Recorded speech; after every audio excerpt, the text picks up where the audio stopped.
So while Abby is stopping her share and resharing, I will introduce myself. I love that I know many of the people who signed up for this webinar. But in case I don't know you, my name is Elaine Economou. I am a certified menopause specialist and I am a Pilates and gyrotonic teacher. I own Move Wellness in Ann Arbor, Michigan with my business partner, Robin. I've been teaching movement for 27 years, maybe more than that at this point. Um, and we are also an education program for both Pilates and the other system of movement we teach, gyrotonic. And for most of my time teaching movement and Pilates and gyrotonic, I've been teaching women in midlife. And it's been such a treat that as I've gotten into this phase of life, I have done some more learning to help support my own transition. And it's great to be able to share this work, not only from the perspective of the evidence, but from our experience teaching women in midlife for so many years and putting together a program that can really support a healthy time in a woman's life. So, Abby, go ahead to slide 2. Are you on slide 2? Mm-hmm. Nope, it's not happening. My end. Yeah. All right. Well, why don't I share then? And then you're going to have to find your notes. Let me get my, gosh, everyone, I'm so sorry. We worked really hard to not have any technical glitches, but clearly we are. So, best laid plans. Abby, why don't you go ahead and introduce yourself then? I'm Abby McCleery. I'm one of the dietitians at Trinity Health Ann Arbor, and I am a certified lifestyle medicine practitioner. So I'm part of the lifestyle medicine team there. I'm excited to be here tonight to speak to the evidence-based nutrition portion of the menopause transition. Just for a technical check, and Katie, I know you gave us a note before, but can someone just let me know if you see slide 2? Abby, do you see it? Yep. Okay, so I think if you see it, everyone else sees it. So what we're going to do tonight is have our science snapshot. Um, uh, talk about our approach to supporting women in midlife. We will each talk about some best practice tips. We have a bunch of questions that people sent us before the webinar, but you feel free to put your questions in the chat and we will have an interactive Q&A, and then we'll talk a little bit about the resources that both our programs offer. So go ahead, Abby. Sure. So we just wanted to start with a very brief kind of science snapshot just to get everybody on the same page so that when we're using terms like menopausal transition and menopause and postmenopause, we all kind of are on the same level of understanding of what that means. So we're not going to bore you too much with this part, but we wanted to give this background. So the menopausal transition, or often called perimenopause, refers to the years leading up to a woman's final menstrual period.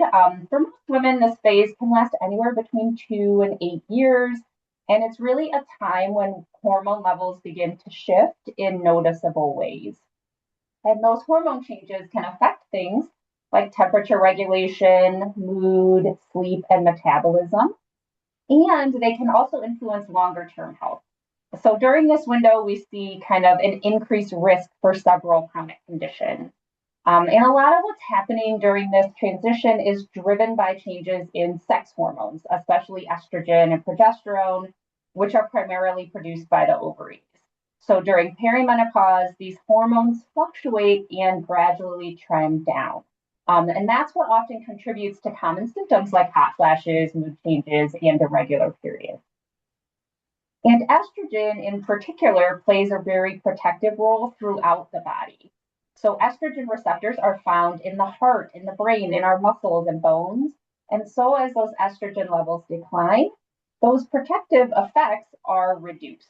So this really helps explain why women's risks for conditions like heart disease and osteoporosis increase after menopause. In fact, menopause is now recognized by the American Heart Association as a female-specific cardiovascular disease risk factor. Um, Estrogen isn't the only hormone involved. Women also produce hormones like testosterone and DHEA, which support things like libido, muscle mass, cognitive function, mood, and energy levels. These hormones decline with aging as well. And so that can definitely impact how women feel during midlife. And at the same time, we have those hormone changes happening. There are other changes that are related to aging that are happening. So just midlife aging itself. This could include things like gradual increases in body weight, blood pressure, and cardiometabolic risk. And lifestyle factors really matter here, and that's what we're going to talk about today. Chronic stress, poor sleep, low levels of physical activity, these can accelerate or amplify a lot of the changes that we see. So all of this makes midlife and the menopause transition an especially important time to pay attention to what's happening in our bodies, right? And we have this critical window of opportunity to support our health through preventative strategies and sustainable lifestyle change behaviors that can make a real meaningful difference now in our symptoms and in the years ahead as far as reduced risk of chronic disease. So I'm going to go to the next slide. Yeah, thanks. So while these shifts can be challenging, they also kind of open the door to proactive lifestyle changes that support lifelong health. So it's an opportunity to act. It's really a chance to take stock of your current health, a time to evaluate what's working for you or not, and to plan for a healthy future. So I always encourage folks to think of trajectories, right? Not just, where your health is at this current point in time, but where your health is going and how you can influence that.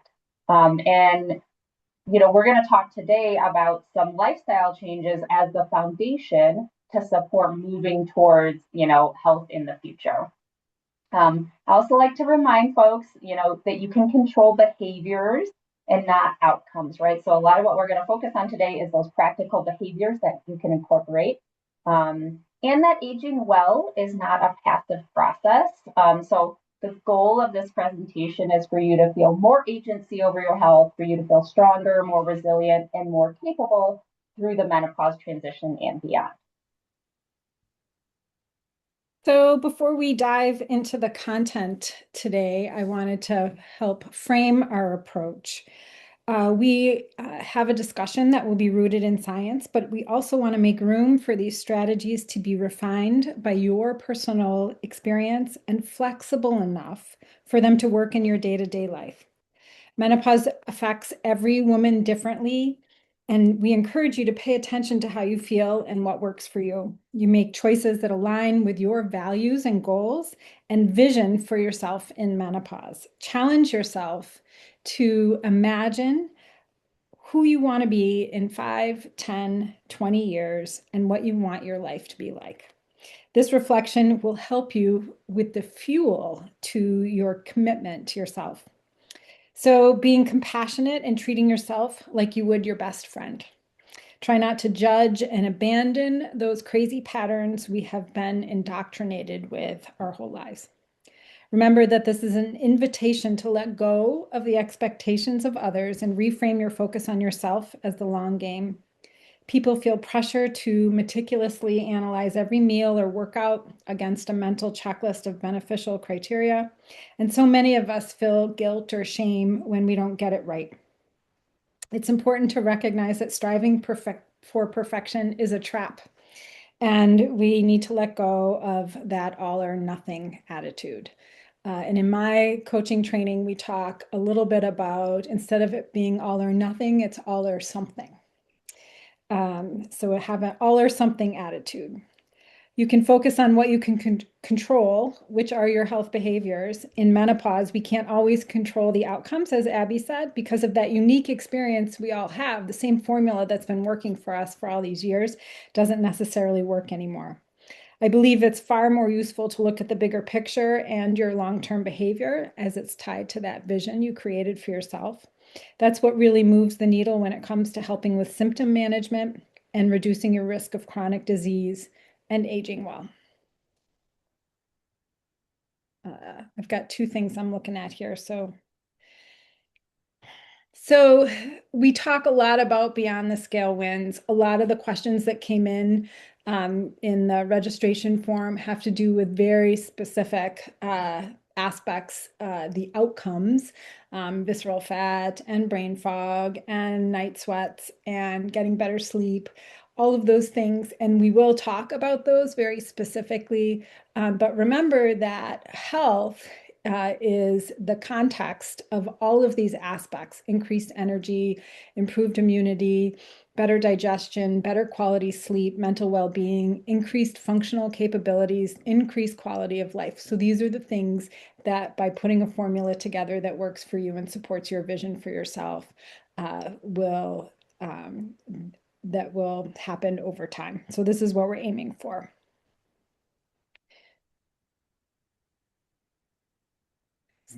Go ahead, Abby. Yeah, so we thought it would be helpful to give some kind of best practice tips in the nutrition area, and then Elaine will cover the exercise area, and then we'll get into answering the specific questions that came through when you registered. So I'm going to start with nutrition. We know that a well-balanced diet can help manage symptoms and reduce the risk of chronic diseases, including osteoporosis, cardiovascular disease, and cognitive decline. The research really supports a plant predominant nutrition pattern to improve menopause related symptoms, to help maintain muscle and bone health, and to support our mental well being. So, when we say plant predominant, that can mean anything from a Mediterranean style diet.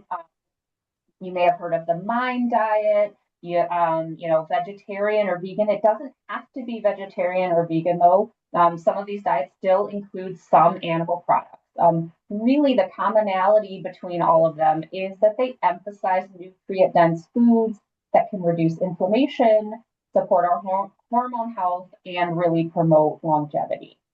So, when we're thinking of what foods to choose during the menopause transition and beyond, those are really the ones we want to focus on, right? And we find a lot of whole plant foods, nuts, seeds, beans, legumes, whole grains, fruits and vegetables. Herbs and spices are very anti-inflammatory. So we see that a diet that's focused on those things can really support symptoms as well as those longer term, our longer term health. And I think a lot of people, when we think about, nutrition in midlife, it's kind of easy to focus on what to cut out. But today, I kind of want to flip that mindset, and we're going to talk about, instead of restriction, we're going to focus on what we can add. So a helpful starting question might be, what can I add to my plate today that supports my health? This positive approach can help us meet our nutrient needs, and without us feeling deprived. So focusing on those whole colorful plant foods, plant diversity, is a way to help support symptoms as well as prevent those long-term chronic disease. We had some questions come through about protein. We're going to talk about that in more detail a little later tonight. But it is an important nutrient during midlife. So we want to think about including a good source of protein at meals and snacks, again, to help preserve muscle mass, to support our bone health and promote fullness. And again, we'll get into a little more detail later about protein. We don't want to forget about hydration. That really matters too. We know water supports digestion and energy and overall health. And that thirst can sometimes feel like hunger. So keeping well hydrated can also help with help us from overeating. Keeping a water bottle nearby, looking to things like, sparkling water, herbal tea, fruit infused water. Those can make hydration easier and a little more enjoyable. We also want to think kind of beyond the plate, right? How we eat matters, not just what we eat. So eating slowly, tuning into hunger and fullness cues that can help improve digestion, pausing between bites, kind of checking in with your body, just to help build that greater awareness and trust. And just as important, I talk a lot about bringing back the joy of eating. So food is more than fuel, right? It's connection, it's culture, it's tradition, it's pleasure. So, sharing meals, trying new recipes, really just savoring food that can support our physical and emotional health as well. I know Elaine mentioned those kind of beyond the scale wins. A lot of questions that came through understandably have to do with weight and weight gain. We'll talk a little bit more in detail about that later as well. But not just focusing on the number on the scale. So really looking to things like improvements in energy, strength, mobility, sleep, emotional resilience. Those are really meaningful markers of health that we don't want to overlook by just focusing on the number on the scale. And finally, when we're thinking about making changes with our diet or exercise routine, keeping the goals small and manageable. The science of habit and behavior change really shows us that if we want to make lasting changes, they need to start small so that we can do them consistently, right? So big changes can feel really overwhelming. So just start with a simple step, adding a protein rich snack, adding an extra glass of water during the day, and then build upon those small wins. Those help us build self efficacy and confidence to kind of continue kind of stacking those behaviors that we know are health promoting throughout our day. Great. Well said, Abby. Best practice tips for exercise. So creating, there were some very specific questions about what am I supposed to do? What's the best exercise plan for my time now that I'm going into menopause? So I organized this with these bullets for you to really understand the elements that are included. But remember that you are building a plan that works for your unique life.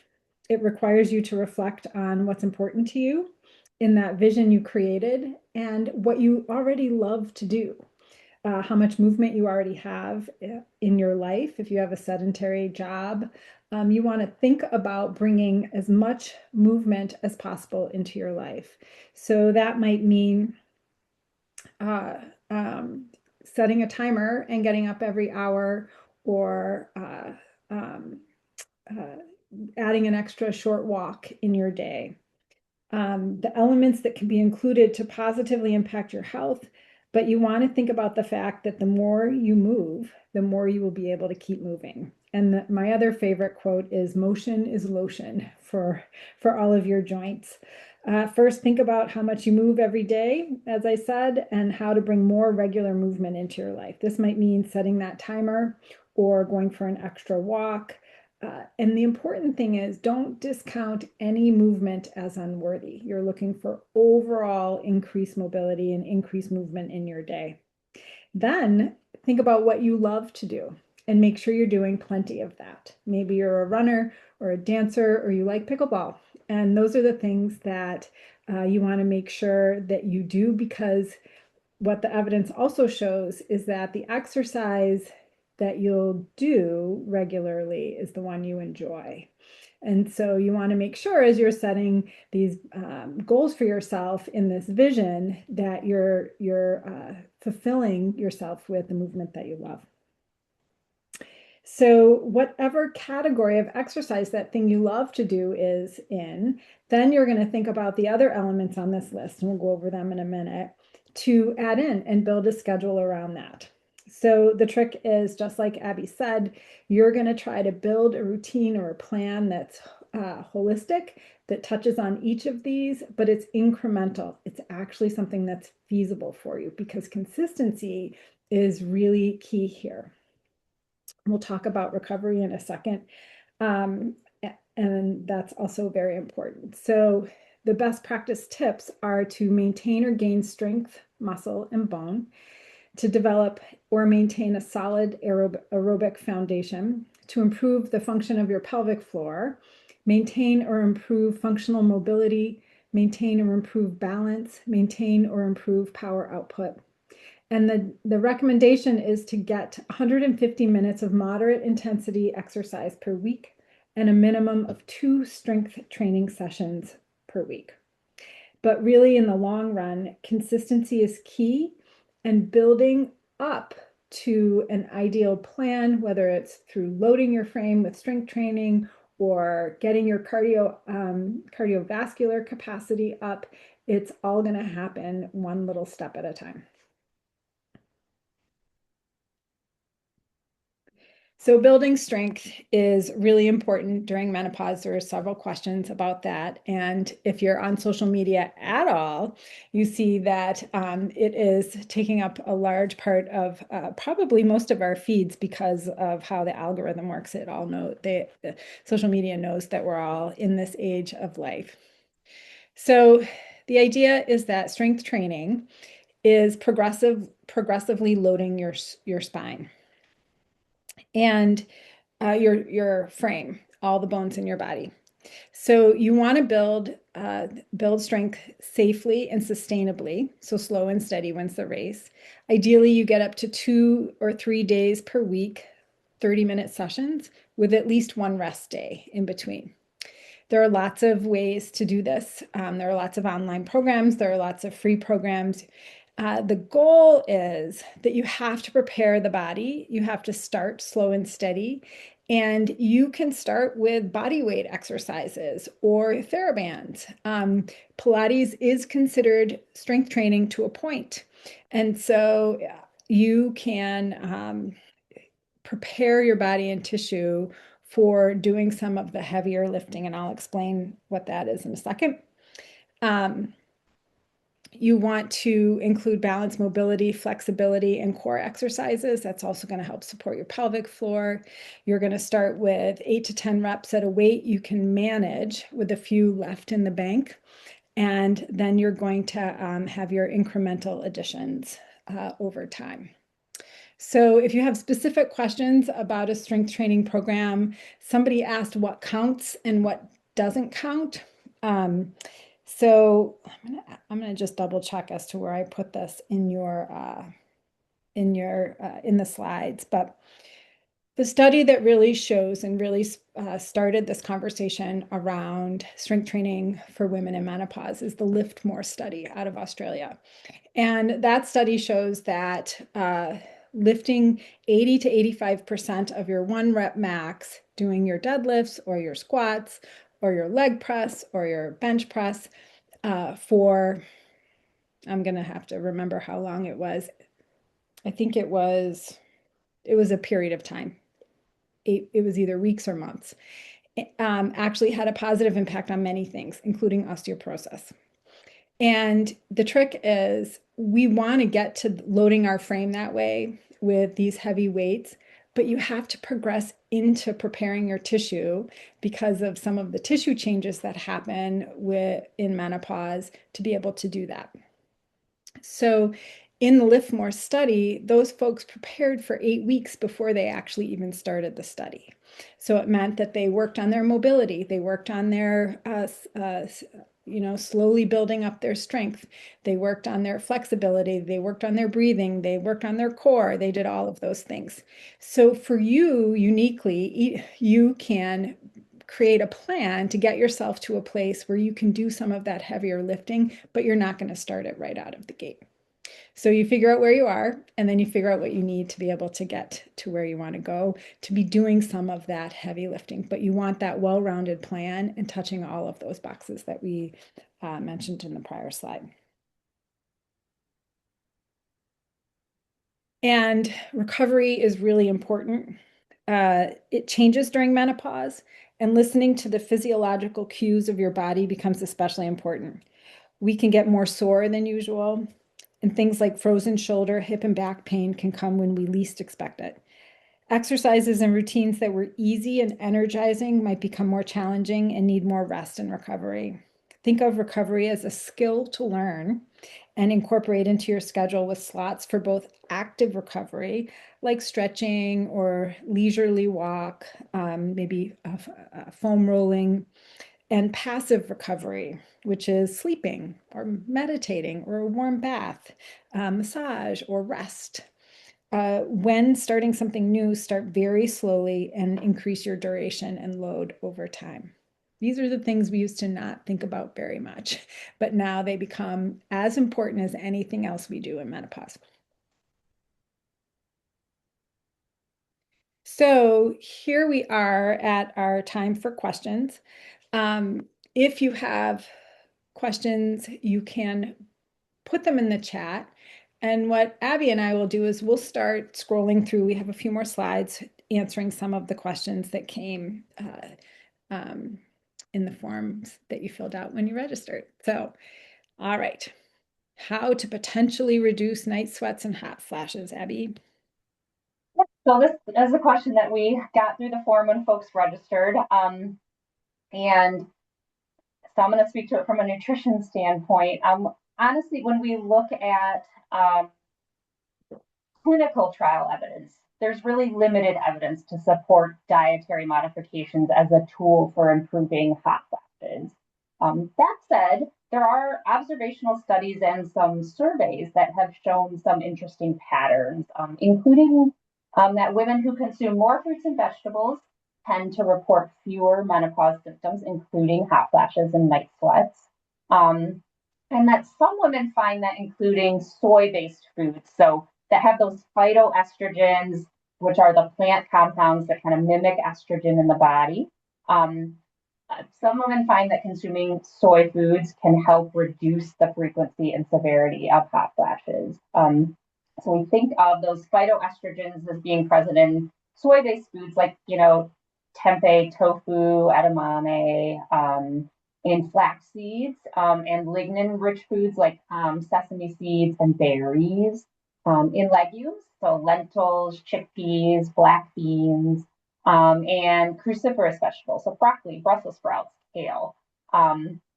So though the evidence is limited, we know that these are helpful foods to include in our diet anyways. And like I said, some women do find that having those soy-based foods especially can help with night sweats and hot flashes.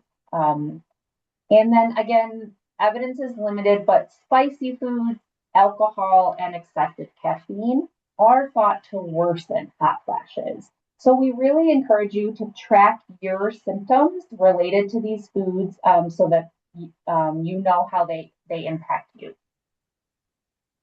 Yeah, that's great. There's a question, Abby, if it's okay in the chat. There's somebody asked about personal training and the steps to exercise. So for that person, just put a pin in that, and we'll talk about that in a minute. But the question about nutrition is, how can you tailor this for low-income communities who have a harder time accessing healthy food choices? That's just such a hard question to answer. Yeah. So I think there are a couple ways. One, if you're looking for produce specifically, we know in-season produce tends to be less costly, right? If you're looking at grains, beans, things like kind of those dry pantry foods, buying in bulk can actually be a cost saver. And things like canned things and frozen things sometimes get a bad rap, but there's really no reason to not use those items. And we just want to make sure that if we're picking something like a canned fruit, that it's canned in juice, not syrup. If we're picking something like frozen vegetables, we want them to be, just that ingredient, not with the extra cheeses or sauces on top, things like that. But those are some ways for if you're working with a budget, which a lot of us are, to get these healthy foods, in your cart without breaking the budget. So I'd say buy in bulk when you can, buy in season when you can, and don't be afraid to buy frozen or canned. There's nothing, no downside to those items as long as we keep an eye on that sodium content or the extra sauces and things like that. Right. Great. The other question I'll just touch on now so I don't forget it is somebody mentioned that they're training to become a personal trainer, and their process, they have a specific process that they're learning, and that the order of developing strength or a program depends on where the person is and their conditioning level, and that hiring a personal trainer could really be helpful through in this time of life. Yes, 80% of the business at Move Wellness is in private training, and many of our, if not most of our clients are in this phase of life. but we know that that's expensive. And so I appreciate that. And I think anytime someone can get someone's personal eyes on their body, it's very, very helpful. But because everyone has all different levels of budgets, there are many, many ways to do this with some online resources that are free or low cost. And so I was trying to focus on that, but it's a great point. So the next slide is restorative sleep. Yeah, this is another question that we got from people registering. Kind of, are there foods that can support a good night's sleep? We know sleep disturbances are really common during the menopause transition due to hormone changes, sometimes night sweats, anxiety. What you eat and when can really impact melatonin production, digestion, and sleep cycles. So, some foods to support better sleep include those tryptophan rich foods. Tryptophan is kind of the precursor to melatonin. So, we think about pumpkin seeds, oats, almonds, things like that. Magnesium rich foods as well can help support a good night's sleep. So, those are things like leafy greens, bananas, dark chocolate, avocados, and then complex carbohydrates. So those more slow digesting carbohydrates. So whole grains, things like brown rice, wheat, quinoa, lentils. Those really help with slower digestion and help stabilize our blood sugar, which can support a good night's sleep. Foods that might disrupt a good night's sleep include alcohol, right? So after that sedative effect wears off, alcohol tends to be a sleep disruptor, right? So we wake up. Same with caffeine. We want to be mindful about, when in our day we kind of draw the line at our caffeine intake. Even if you don't feel it has an effect on your sleep, a lot of times it does impact our deep sleep.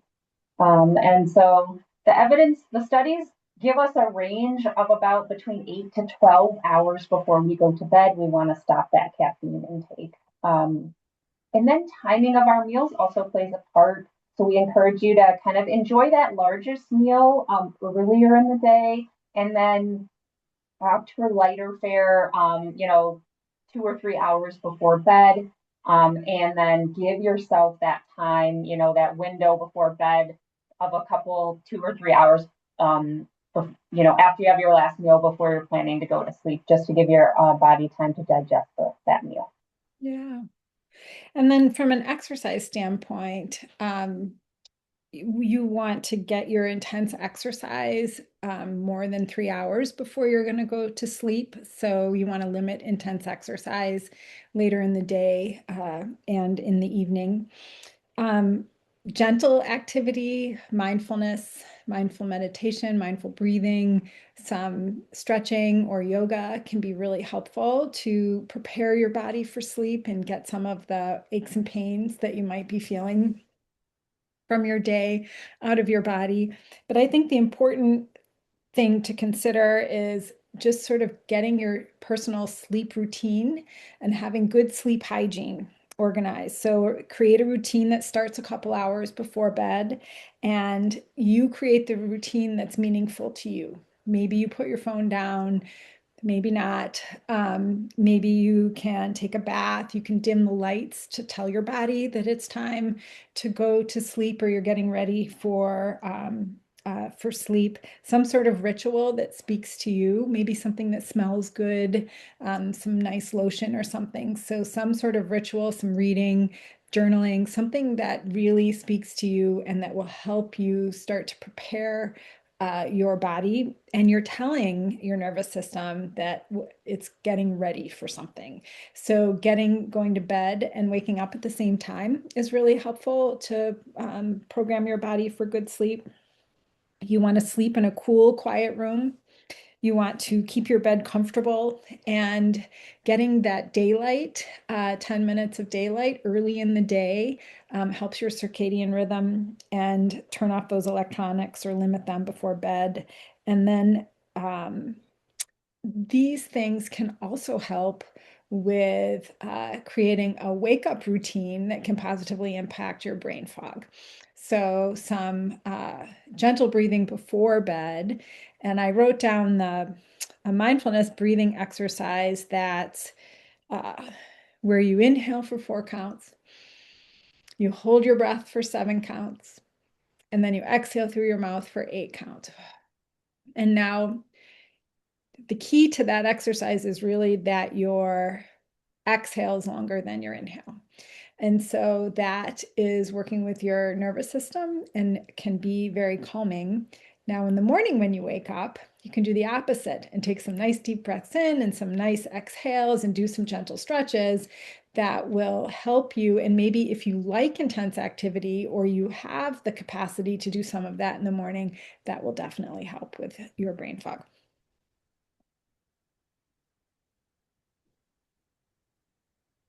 Bone health. We also got some questions about this. We know that estrogen plays a key role in bone remodeling. So as it's declining, right, we see that increased risk of osteoporosis and fractures. Um, from a nutrition perspective, kind of maintaining strong bones requires calcium, vitamin D, and vitamin K2. So when we think about bone strengthening foods, we look to those calcium rich sources. So that could be dairy, that could be fortified plant based milk, leafy greens, white beans, tahini. These are other ways to get calcium in our diet. Vitamin D, we think about, safe sun exposure, again, fortified milks, and potentially supplements. We'll talk about that a little later. And then those K2 sources are fermented foods like sauerkraut, kimchi, and again, potentially supplements. The key here is that we need to pair that good nutrition with resistance and kind of weight bearing activity. And Elaine, I'll let you speak to that part of the bone health, supporting bone health conversation. Sure. So we are always losing bone and making bone. Our body's been doing that since we were born. And what happens as we age is the rate of bone loss is higher than the rate that our body is making bone. And so one of the ways, aside from nutrition, that our body can support healthy bone development is by putting forces on our bones. It's what happens when babies start walking and they start growing because they're walking around and putting forces into their body. So whether if you're interested in maintaining your bone level or hoping to not get osteoporosis or osteopenia, or even if you have osteoporosis or osteopenia, there are ways for improving your scores. And we're learning more and more about that all the time. So that strength training we talked about and putting forces and load in your structure is really going to help that.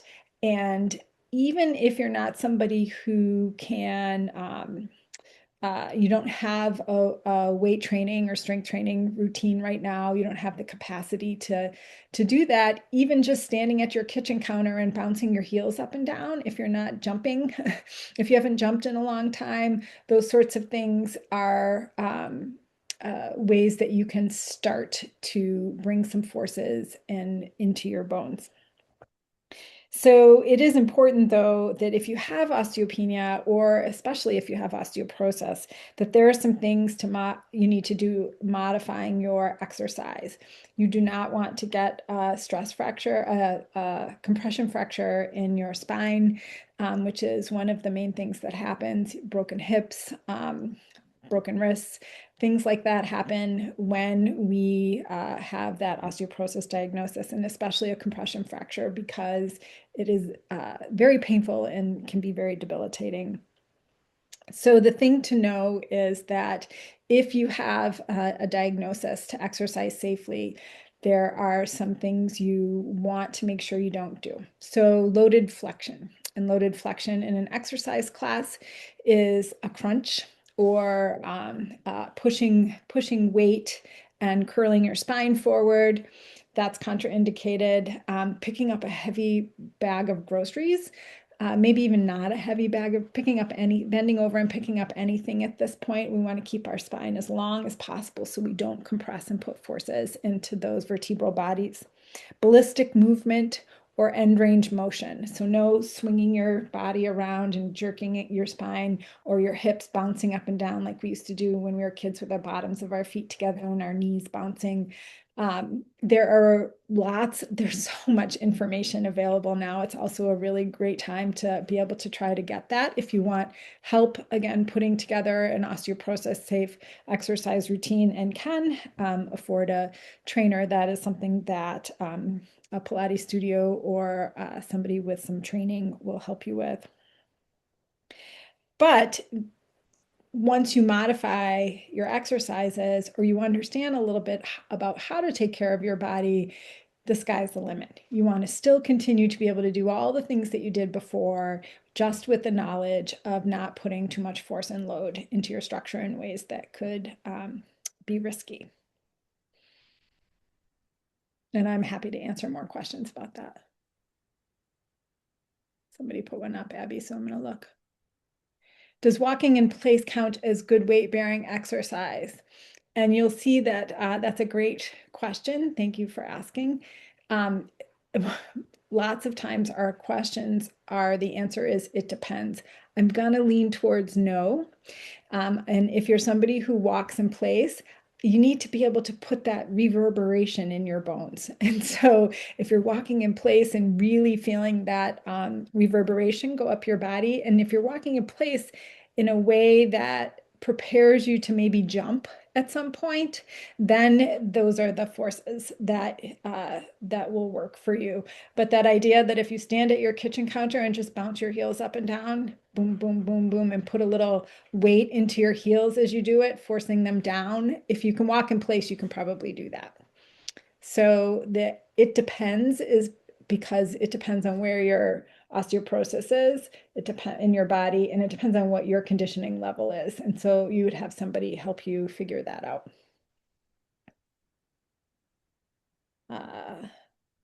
Maintain strength and a healthy metabolism.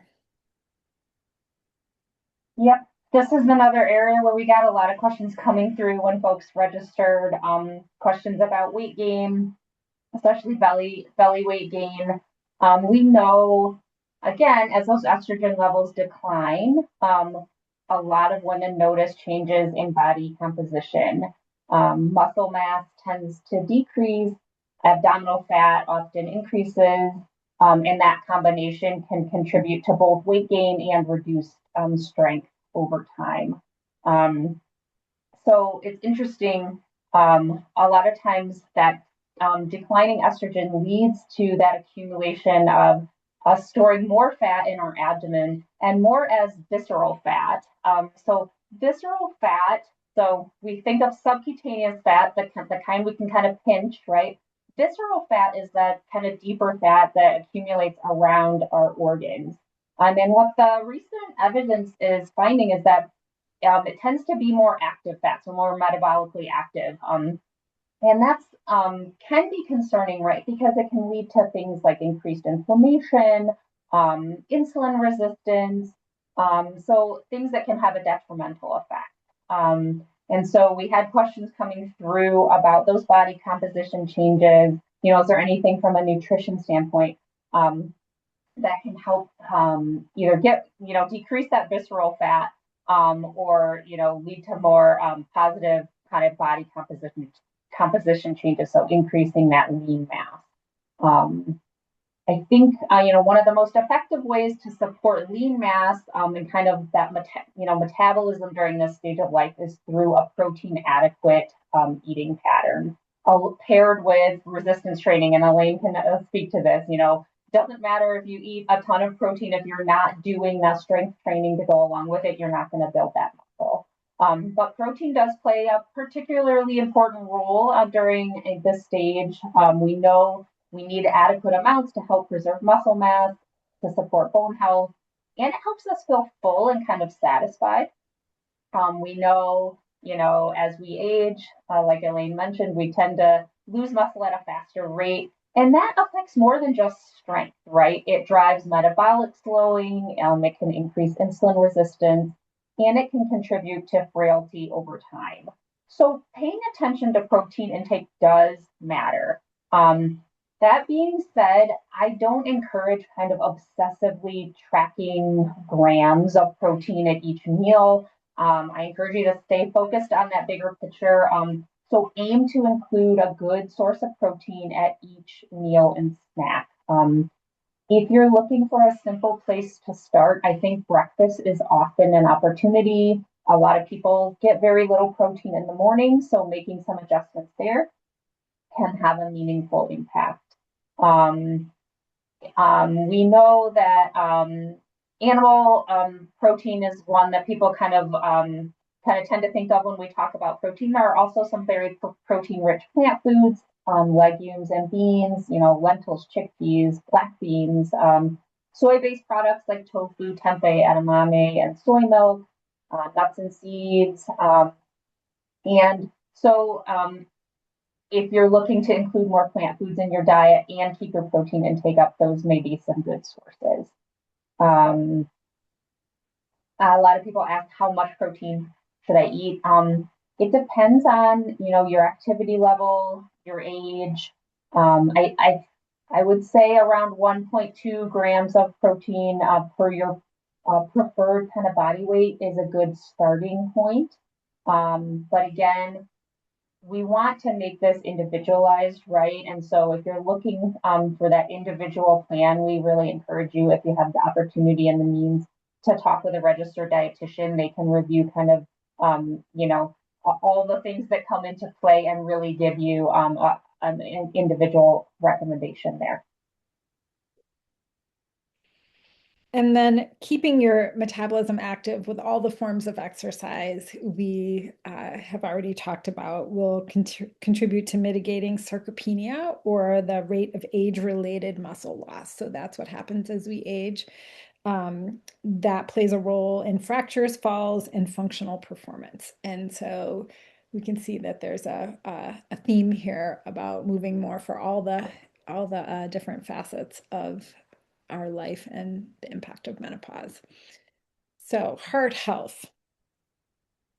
Yeah, like I mentioned earlier, so the American Heart Association recently classified menopause as like a female-specific cardiovascular disease risk factor. It, that's because those shifts in cholesterol and blood pressure and kind of arterial function that we see after menopause can raise the risk of cardiovascular disease. So this is a stage of life where we really want to be aware of that, and then kind of seize the opportunity to help support our heart health. We know that food that are good for our heart are often also good for our brain. So we get kind of a double positive here when we think about things, foods that are rich in fiber, antioxidants, and healthy fats. So again, those whole grains, antioxidant rich fruits and veggies, berries, citrus fruits, omega 3s. You can get those from, walnuts, ground flaxseed, chia, hemp, seafood if you are a fish eater. So again, important in this stage of life, and fit into that overall picture of getting, some more diverse plant foods in our diet. Mhm. And then our cardio training is what we often think about when it comes to supporting healthy heart or heart health. Low, moderate, high cardio. But we also have our high intensity interval training. So you can figure out wherever you are in your capacity for your cardio and start there and start to incrementally build. You don't necessarily have to get up and stay and do your high intensity interval training if that's not something that you really you have to find the level of cardio that is going to really speak to you and support you. But bringing something into your life that makes you sweat and makes your heart rate go up and you can build some time doing it should be part of your formula.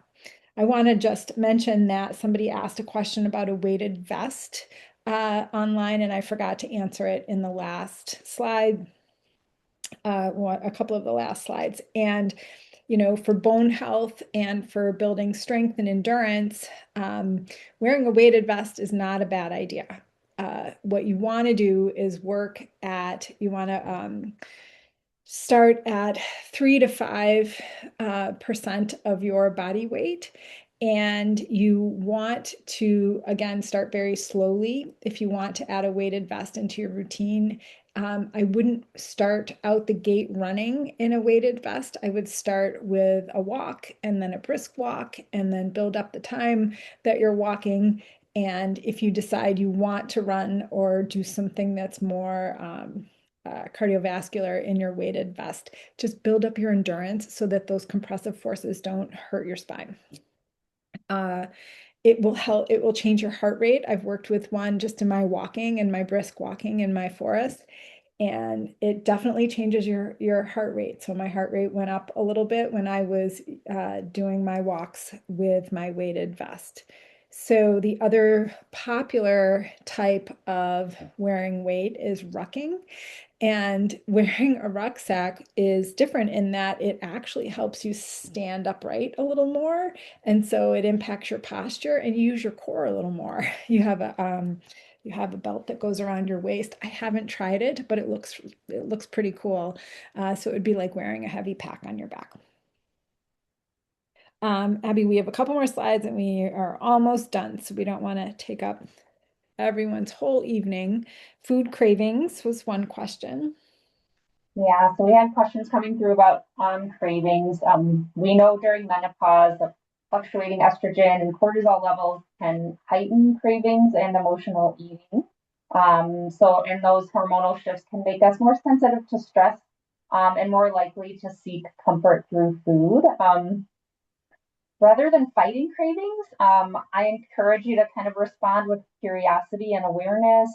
So, practicing some of those mindful eating tips really helps us slow down and reconnect with our body signals. So, just something simple like pausing and asking, am I truly hungry or am I seeking comfort or distraction? That kind of pause and notice approach helps build self awareness and can help interrupt kind of some automatic eating patterns that we might have in place.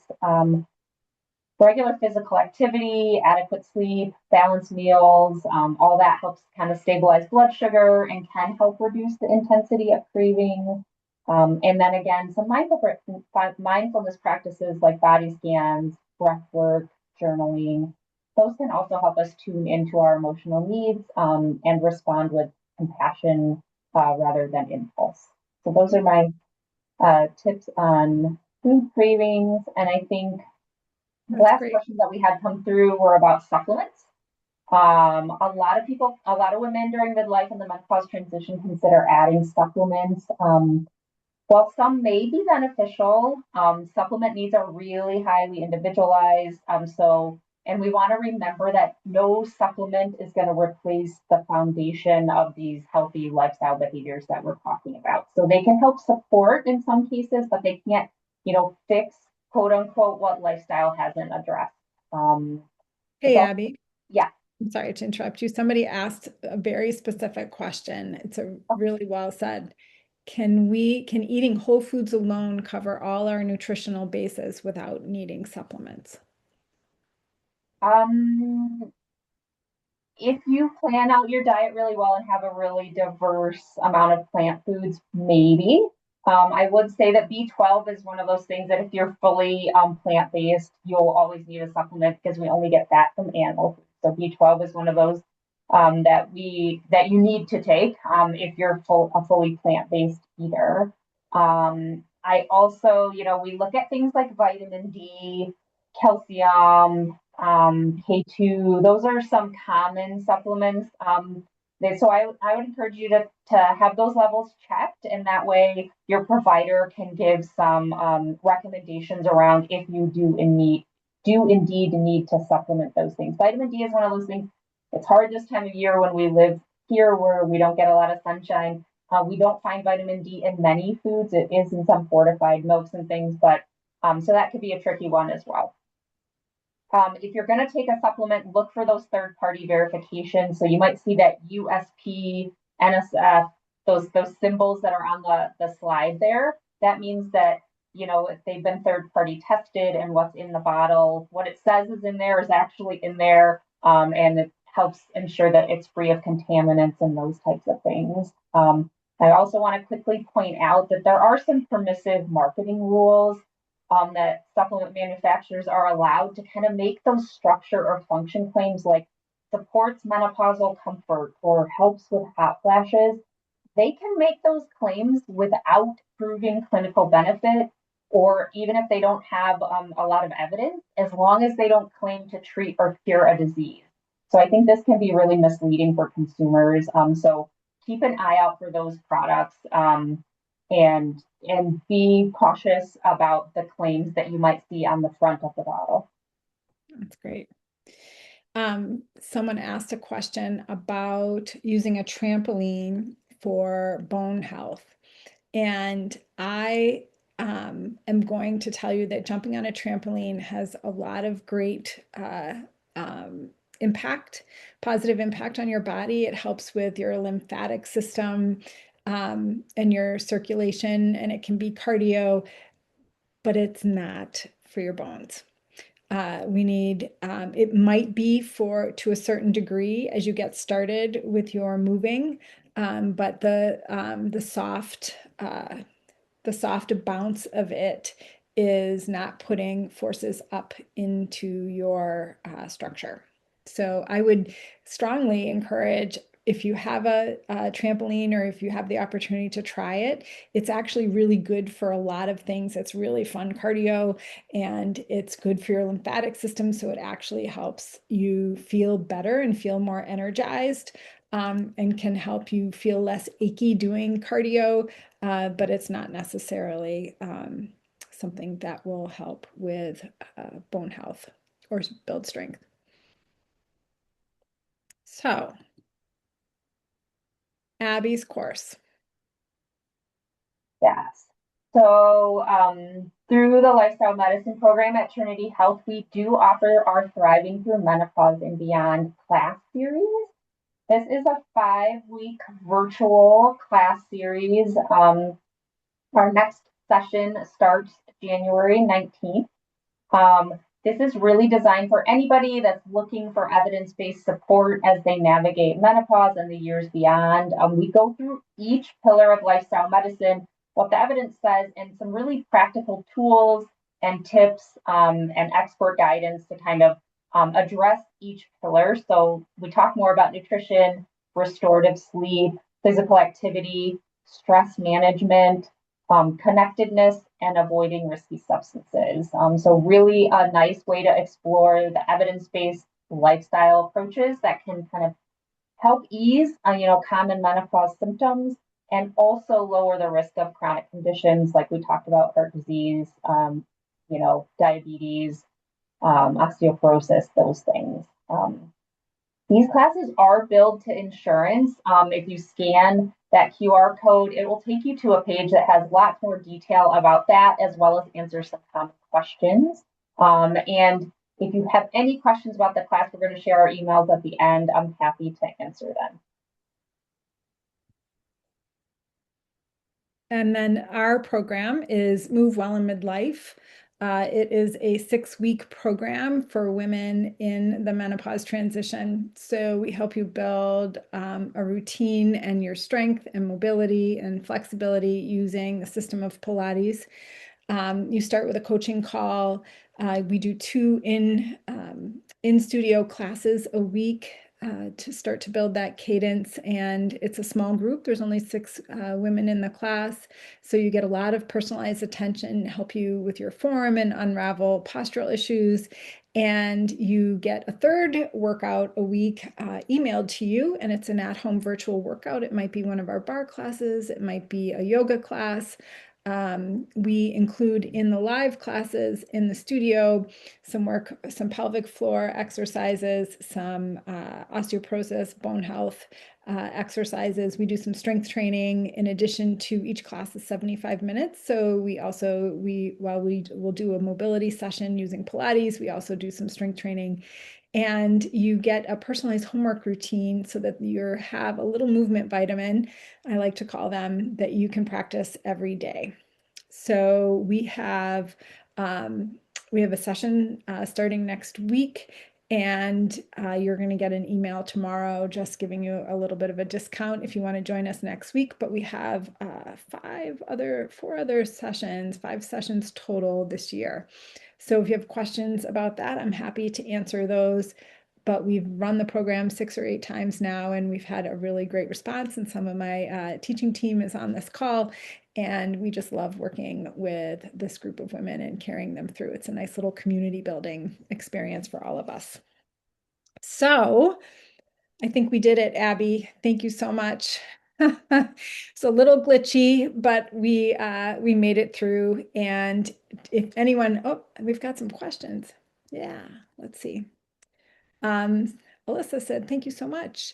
Uh, and someone said, do you have classes for women that are post-menopause? And at Move Wellness, yes, we do. So you want to reach out to us at office@Move Wellness, or you can email me directly with my email on the screen, and I am happy to help you figure out what kind of class or program you could join at the studio. Any And other our class questions? is really for perimenopause and postmenopause. So you're welcome to join that series as well. Yeah. Yep. Yes. All right. Oh, one more. Oh, thank you, Christina. Christina says, thank you so much for an amazing session. All right, everyone. Thank you all. Stay in touch. Have a great night.